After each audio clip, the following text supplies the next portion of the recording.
but it does mean you can put a lot less down. There's a lot less risk because you're not buying a property. It's a lot less hands-on. Then by all means, you'll get all the properties in the world because that landlord would trust you. Welcome everyone to another video. My name is Haggart, aka Hags, and today, yet again, I am at my property development. I promise you, I do not live here. I'm just here relatively often, and to be honest, it's nice to get out of the house to film other type of videos, which are more of a sit-down video where you guys will learn and be able to hopefully get yourselves into property like I am. So in today's video, I'll be discussing 5 ways of getting into property. So I'll start off with more hands-off approach. You'll need less work for this, but also it will build up capital to potentially grow your portfolio. And then of course, as we progress, it will become more challenging to an extent, but also you'll need to put a lot more effort into these to make sure you really turn your portfolio into one of the biggest you can make it. So we'll start off with number 1, and that is a simple buy to let property. And with this property, it can be located anywhere.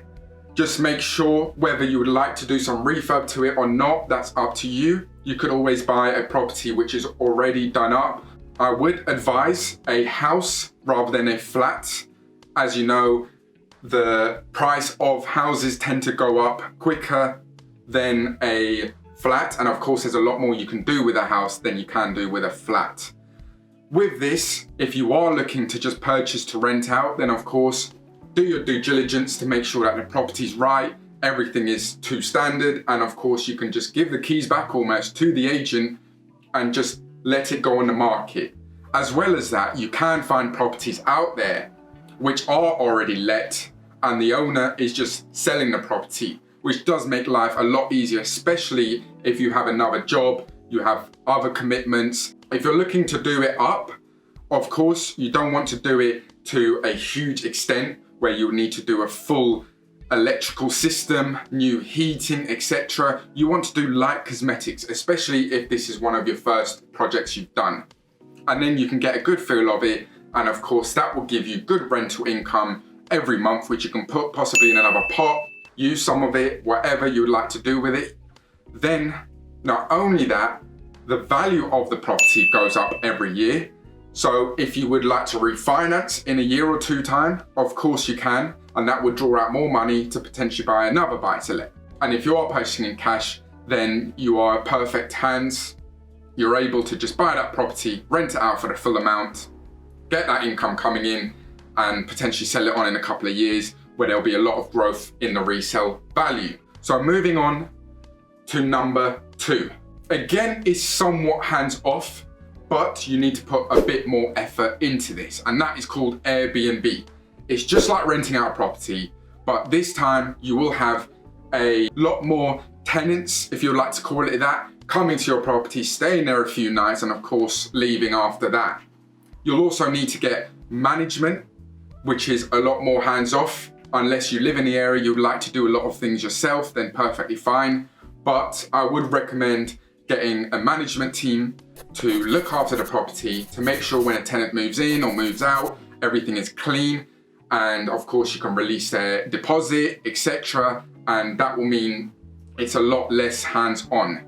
And of course you may need to pay them a fair amount, but with Airbnb, you do turn over slightly more than you do as a normal buy-to-let. But of course, there is the risk factor of not knowing when people would book that property. And of course, when you do go and purchase that property, you need to make sure, of course, that it's in a great location.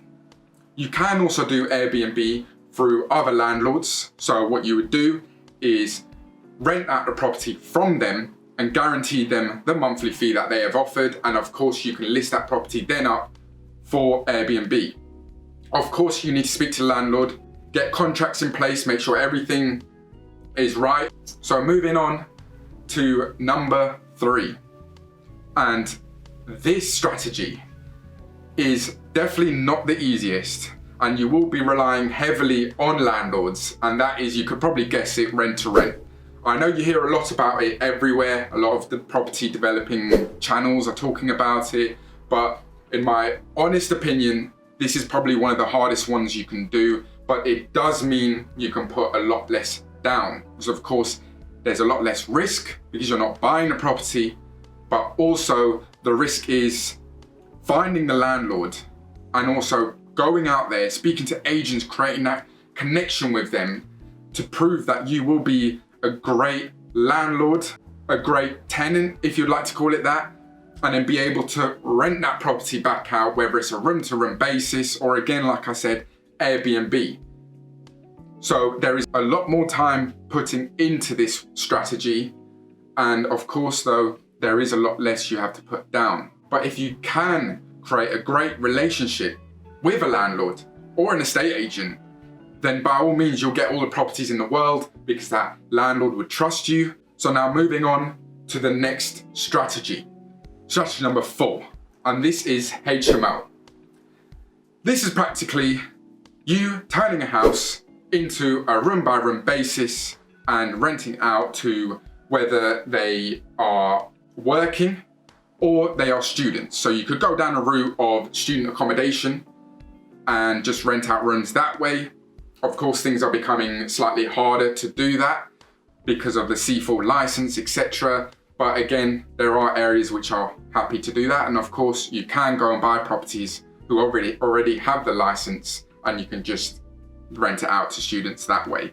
But of course, in my honest opinion, if you're going down a HMO route, you'd want to look for the younger audience of around maybe 20 plus, 20 to 30 year olds who are looking to just get that first job, that third job, and find a room to live in. As you know, with students, they can mess up their place slightly, but I do know that you do have deposits which you can take back, of course, but it's just the hassle of having to do all that. Is that necessary? Not really. And one more thing with renting out to students / HMO style is if it is down the student route, you have to hope you find students in that gap or time period of where students are moving location or they're changing year.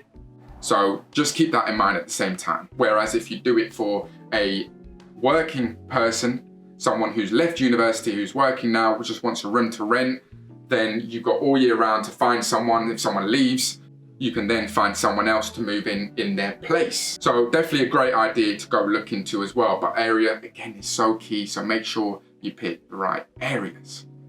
And last but not least, something I do the most, I do also have buy-to-lets as well, but my bread and butter is property flips.